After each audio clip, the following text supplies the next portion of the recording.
La Iglesia, Comunidad Apostólica Misionera, presenta La Fuente de la Verdad, dirigida por el pastor Alberto Gallego.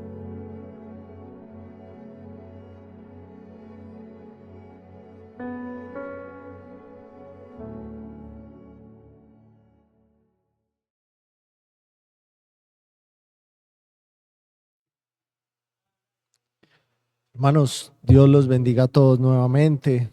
Damos gracias a Dios por regalarnos una vez más la oportunidad de estar aquí, de ustedes estar presentes, de poder seguir escuchando la escritura, de poder seguir aprendiendo de la escritura y de poder seguir creciendo en la vida espiritual, hermanos.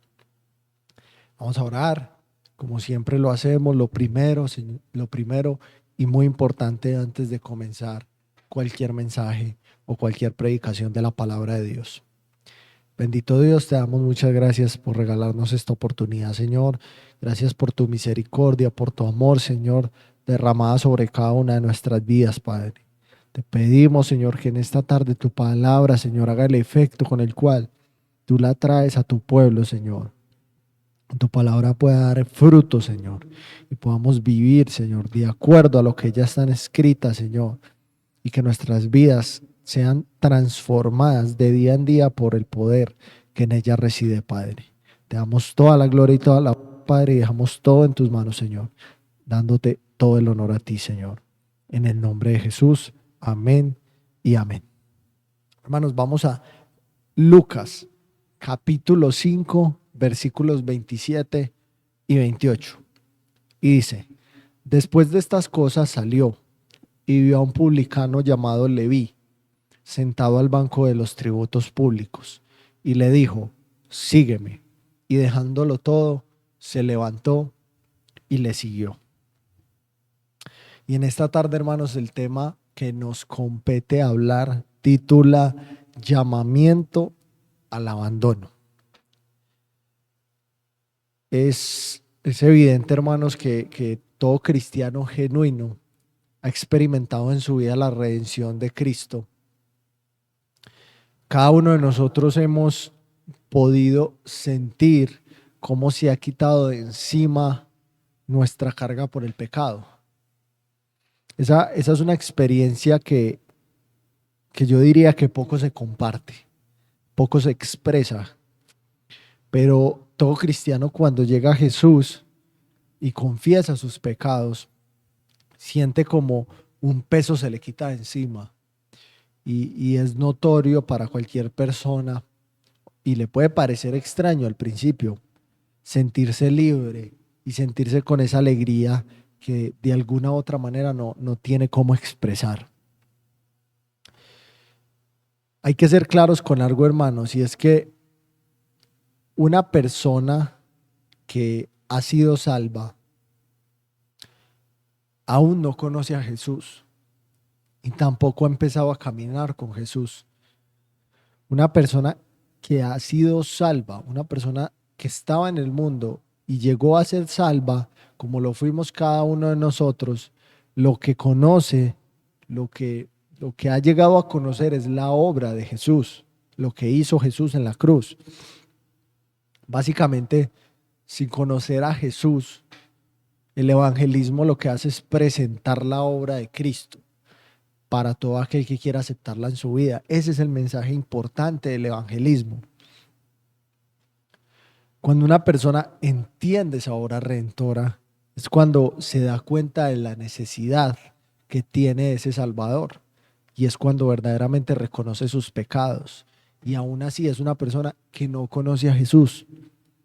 Como vuelvo y repito, hermanos, y soy claro con esto, conoce la obra de Jesús, reconoce lo que Cristo ha hecho en la cruz, por él y por todos los que hoy somos salvos por Cristo. De una manera ilustrativa es como esa persona que se ve constantemente a un espejo y no puede reconocer algún, digamos, desperfecto en su forma de vestir o en su forma de andar o aún en su aspecto físico. Pero cuando llega alguien más y se lo dice y se lo hace ver, esa persona luego mira y es cuando se da cuenta de que ese defecto siempre ha estado ahí, pero que ha hecho de alguna manera caso omiso para corregirlo. Así funciona en el mundo, hermanos. La gente sabe que el pecado está en el mundo, pero hacen caso omiso. La gente sabe que vive en pecado, la gente sabe que se mueve en pecado, pero hacen caso omiso a ese tipo de situaciones. Solo hasta que alguien presta atención y reconoce ese defecto, reconoce la necesidad de Jesús. Solo hasta que alguien presta atención al que se lo dice y se da cuenta de que es verdad, se da cuenta de que está ahí presente y que es más grave de lo que parece, es cuando verdaderamente se da cuenta de que necesita al Salvador. Ese es el primer paso para la salvación, hermanos, reconocer la necesidad. Y de ahí viene el segundo, que es reconocer los pecados, para que podamos entender que necesitamos a Jesús como nuestro sustituto, hermanos, como nuestro reemplazo, hermanos. ¿Qué quiero decir con esto? Si usted se va al tiempo antiguo, si usted se va al Antiguo Testamento, usted se da cuenta que con los sacrificios, con el tema de los sacrificios, la persona que llevaba el animal ponía su mano sobre él, lo que lo reconocía como su sustituto. Funciona igual con todos nosotros los cristianos. Todos nosotros hemos puesto nuestras manos sobre Jesús para reconocer delante de Dios que Él es nuestro sustituto por todos nuestros pecados, hermanos. Cómo funcionaba ese principio en el Antiguo Testamento es igual con nosotros, hermanos. De una manera figurativa, nosotros y una persona cuando reconoce a Jesús como su Salvador, pone su mano sobre Él y delante de Dios es que recibe la justicia por la obra de Él. Ahora, si nosotros analizamos detenidamente la Escritura, nos damos cuenta que para nosotros ser justos delante de Dios, debemos vivir como Jesús vivió. Lucas capítulo 3, versículo 22 dice, y descendió el Espíritu Santo sobre él en forma corporal, como paloma, y vino una voz del cielo que decía, tú eres mi Hijo amado, en ti tengo complacencia. ¿Qué nos está diciendo este texto, hermanos? Básicamente, la vida de Jesús era la norma. Es la norma de Dios para una vida justa. No hay ninguna otra manera de que una persona pueda ser justa sin tener a Jesús en su corazón, si no es viviendo como Él vivió. A eso es a lo que yo me refiero. Y en realidad, si uno se pone a analizar eso, esto lo que hace es ponernos en problemas. Esto nos mete en problemas peores delante de Dios. Ninguno de nosotros puede vivir como Jesús vivió. Ni aún vivir la vida cristiana como Jesús la vivió. Me explico mejor.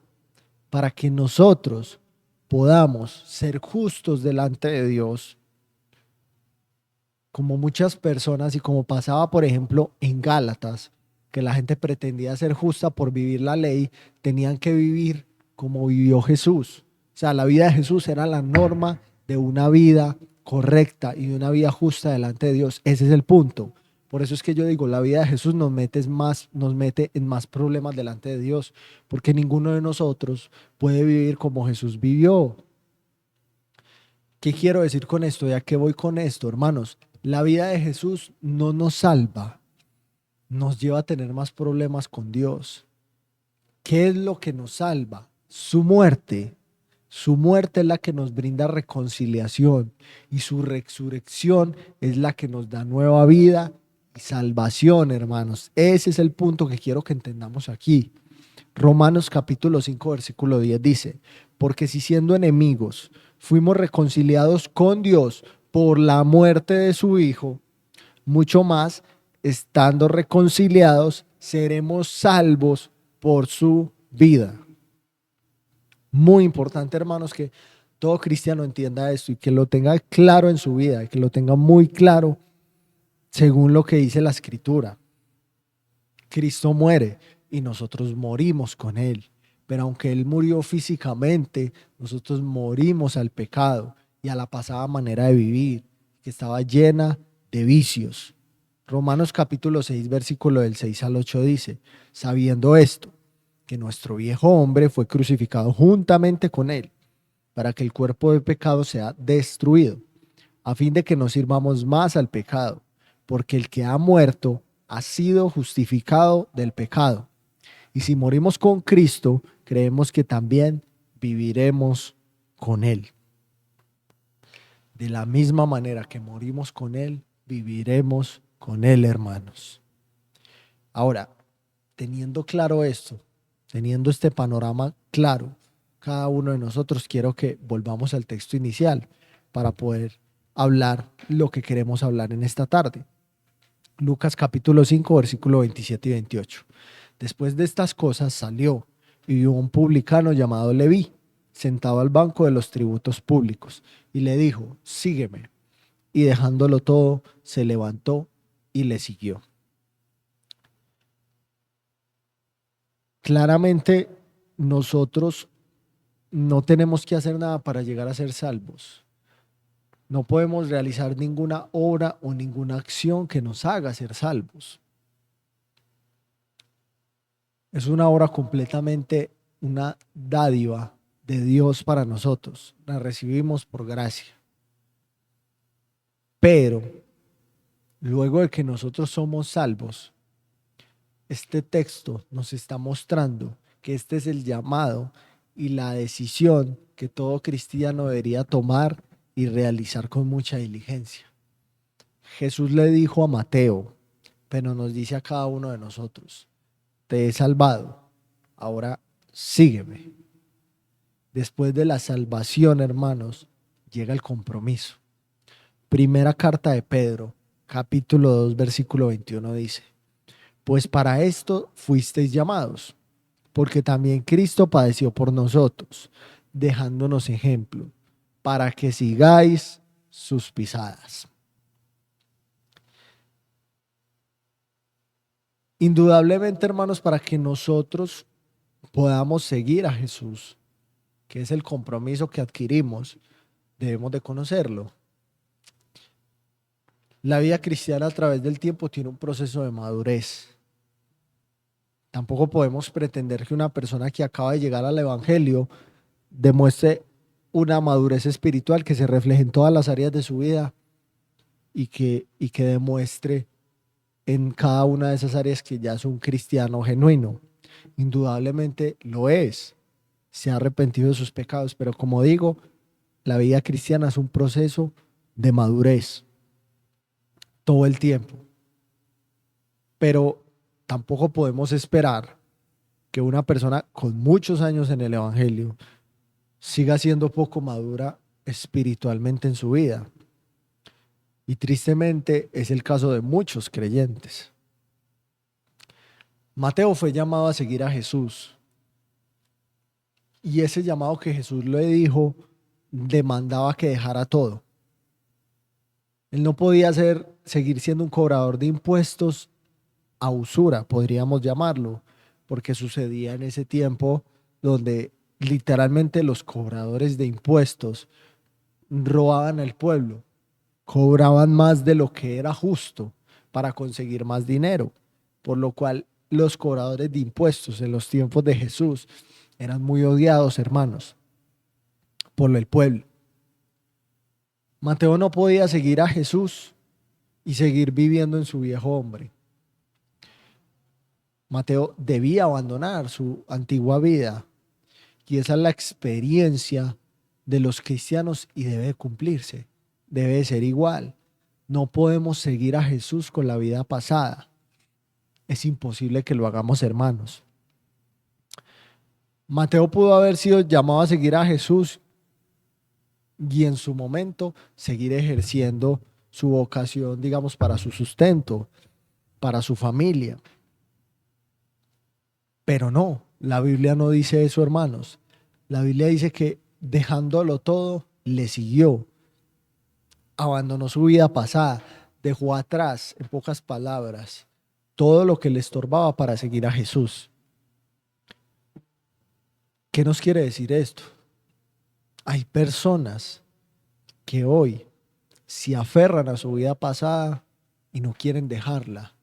Y eso les ha impedido a tal punto que no pueden seguir a Jesús. Y si no pueden seguir a Jesús, sus vidas se estancan espiritualmente, porque el proceso de madurez en la vida cristiana se ve reflejado mientras que comenzamos a seguir a Jesús. Usted dirá, ¿por qué? Porque a medida que usted empieza a seguir a Jesús, su vida empieza a ser diferente. Y a medida que su vida empieza a ser diferente, usted está mostrando que usted está madurando espiritualmente. ¿Por qué? Porque Jesús era perfecto espiritualmente, hermanos. Porque era el mismo Dios.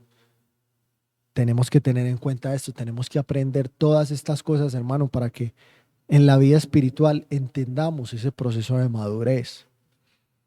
Jesús no puede decir a las personas, sígame, pero traiga con usted la vida pasada. No, Jesús le dijo a Mateo y nos dice a cada uno de nosotros, sígueme. Y la respuesta, ¿cuál fue? El texto es muy claro y dijo, y dejándolo que todo, se levantó y le siguió.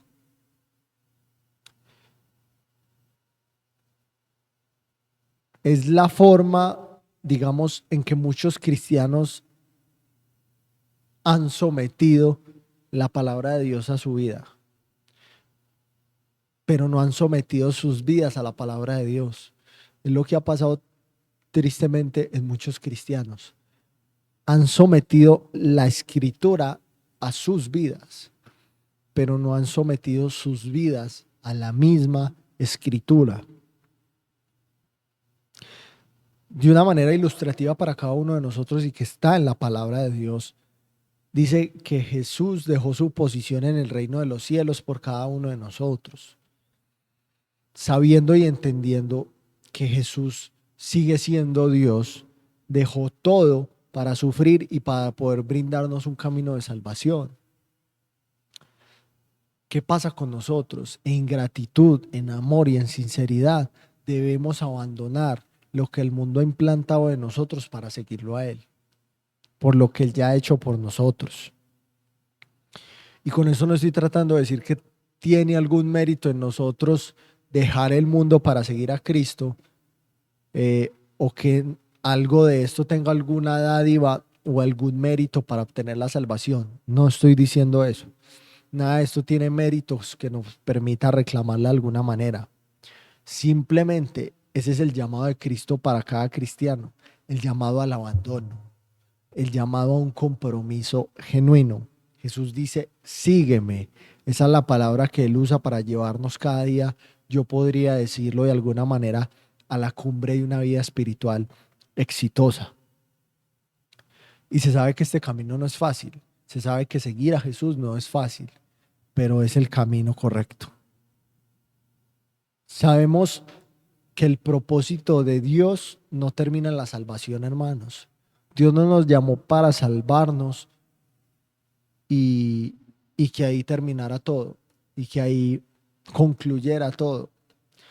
Digo esto porque es triste ver a cristianos que manifiestan que luego de ser salvos ya no necesitan nada más, que ya pueden estar tranquilos porque han sido trasladados de las tinieblas a la luz. ¿Y por qué les digo esto? Si usted se da cuenta, el pueblo de Israel fue redimido. El pueblo de Israel estaba en esclavitud en Egipto.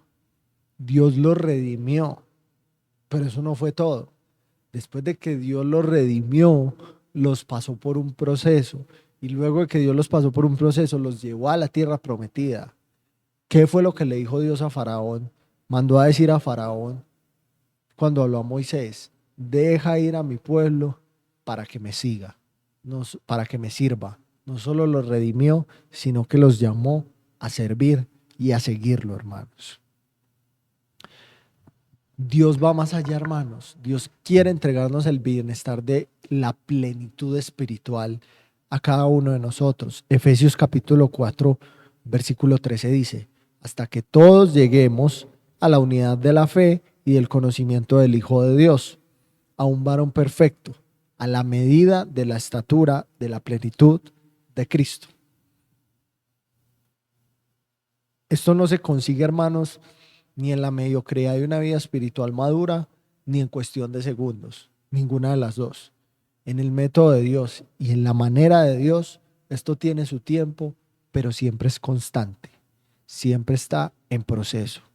La madurez es constante y la madurez requiere de nuestra diligencia, hermanos. Y quiero ir concluyendo con esto, hermanos. Quiero mostrarle que ese proceso de madurez es recalcado para nosotros en la Escritura como un deber que nosotros debemos de seguir y de vivir y aplicar a nuestra vida todo el tiempo. Hebreos capítulo 6, versículo 1 dice, por tanto, dejando ya los rudimentos de la doctrina de Cristo, vamos adelante a la perfección, no echando otra vez el fundamento del arrepentimiento de obras muertas, de la fe en Dios. La perfección viene por la Escritura, porque para poder seguir a Jesús debemos conocerle, y para poder conocerle debemos de conocer las Escrituras. Segunda carta de Pedro, capítulo 3, versículo 18 dice, antes bien, creced en la gracia y el conocimiento de nuestro Señor y Salvador Jesucristo. A Él sea la gloria, ahora y hasta el día de la eternidad. Amén. ¿Cuál es la invitación, hermanos? Permitamos que Dios haga la obra y cumpla el propósito que quiere hacer en cada uno de nosotros. Mientras que nosotros nos sintamos, digamos, atascados espiritualmente, los únicos culpables de eso somos nosotros mismos. Dios no obra en quien no quiere, ni somete a quien no se dispone, hermanos. Pero téngalo por seguro que si en su vida hay disposición y si en mi vida hay disposición, vamos a crecer espiritualmente y vamos a crecer y a madurar mucho, hermanos, porque Dios no es mezquino con quien se dispone para su obra y para su servicio, hermanos. Mientras más nos sometamos, mayor va a ser nuestro crecimiento, y mientras mayor sea nuestro llamamiento al abandono, veremos más la gloria de Dios en nuestra vida. Vamos a orar, vamos a darle gracias a Dios por estos mensajes, porque son una bendición para la iglesia, son una bendición para nuestras vidas espirituales y nos ayudan a crecer y a madurar todos los días. Padre Celestial, te damos gracias por tu palabra, Señor. Gracias porque en ella encontramos tesoros cada día para nuestra vida. Gracias porque en ella encontramos un proceso, Señor, en el cual tú nos formas y nos moldeas de acuerdo a lo que tú quieres hacer en cada uno de nosotros. Que cada uno de nosotros permita que en la vida individual podamos ser formados, Señor, por ti, Padre, y podamos ser guiados por ti, Señor. Te bendecimos, te alabamos. Yo te doy gracias por cada una de las personas que escucha este mensaje. Bendigo sus vidas, bendigo sus familias representadas y te doy gracias, Padre Celestial. Y te pido que cada uno de ellos pueda seguir perseverando con fe, con aliento, Señor, con fuerza, y que cada uno de nosotros estemos aferrados a tu palabra y estemos siguiendo los pasos de Jesús. Te bendecimos y te alabamos, Señor, y te damos muchas gracias. En el nombre de Jesús, amén y amén. Hermanos, Dios los bendiga y Dios los guarde a todos.